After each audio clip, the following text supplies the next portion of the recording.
It's 12:25 p.m. and we'll just start moving through these as best we can, and we'll do as many as we can until 1. Let's try to limit comment if we can to 3 minutes each, and it'll maximize the number of people we can get through. Our first speaker is Richard Elias, co-chair for Hispanic Coalition for Good Government. And Pima County board member.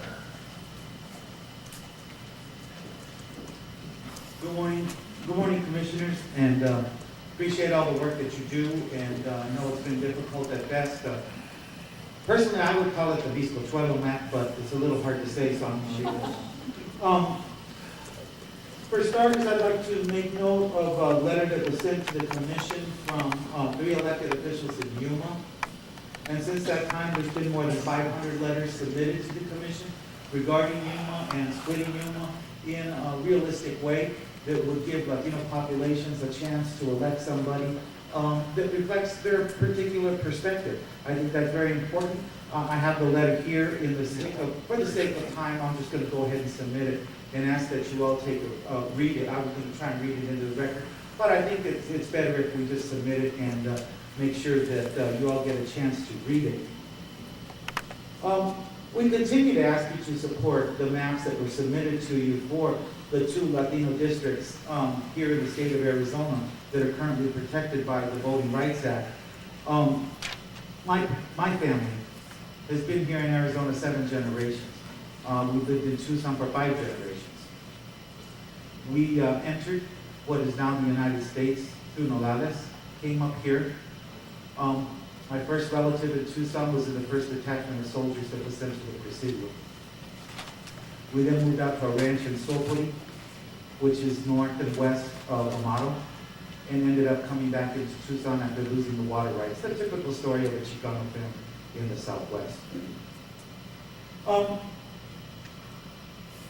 Along that way, we've come to learn that the core of Tucson, older Tucson, really makes up a community of interest. And it extends over to the university and out to the west, far past Tucson Mountain Park. The map that you're considering right now disenfranchises that community completely.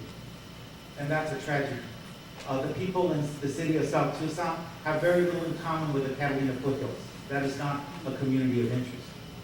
Whereas the people who surround the University of Arizona have a much closer relationship with people on the south side due to relationships with Sunnyside School District, with Tucson Unified School District, with Keno Hospital, with the Biosciences Center that's being built on 36th and Keno. Those are real communities of interest, not arbitrary ones. We need to stay in that realm of what is real. The map that you're considering right now also splits the Pascua Yaqui people in terrible ways. The people who are Yaqui in South Tucson, Marana, Old Pascua, and the New Pascua Reservation would all be divided. Seems to me that that is not one of the goals that we have, but the Yaqui people are a little hard to understand because they live in a more urban kind of setting. They're not folks who live typically out on the reservation. Very different kind of population. The effective voting age populations get changed around dramatically in these 2 Voting Rights Act districts. The Southern Arizona district, EVAP then becomes too high, frankly, and has the effect of putting too many people and cutting out a large group of people who will have voted typically with the majority there in what is now CD7. That's a problem. In Phoenix, the number goes down from the threshold that they have for the district up there in Central Phoenix right now. Those are both errors that I think need to be fixed. The issue of the 3 border districts continues to be problematic. And I think Commissioner Herrera is absolutely right, it's arbitrary. Just in today's Arizona Daily Star, there was an editorial that was first published in the Washington Post that talks about border control being the best it's been since the Richard Nixon administration.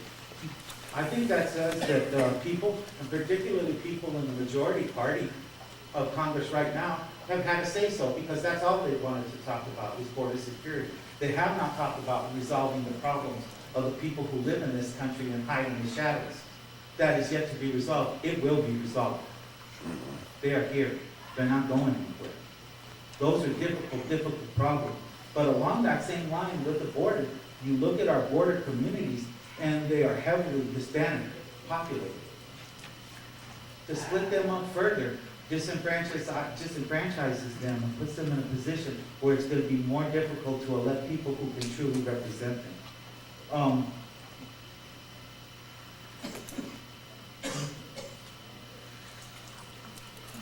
I think those are the most important things that I have to say to you right now.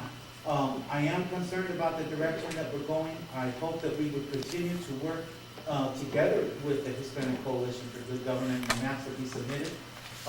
That does not appear to be happening at this particular juncture. I'm sure you're going to hear from a lot of people today who want to see us move in that direction, and I'm sure that those 500 letters from Yuma also represent that as well.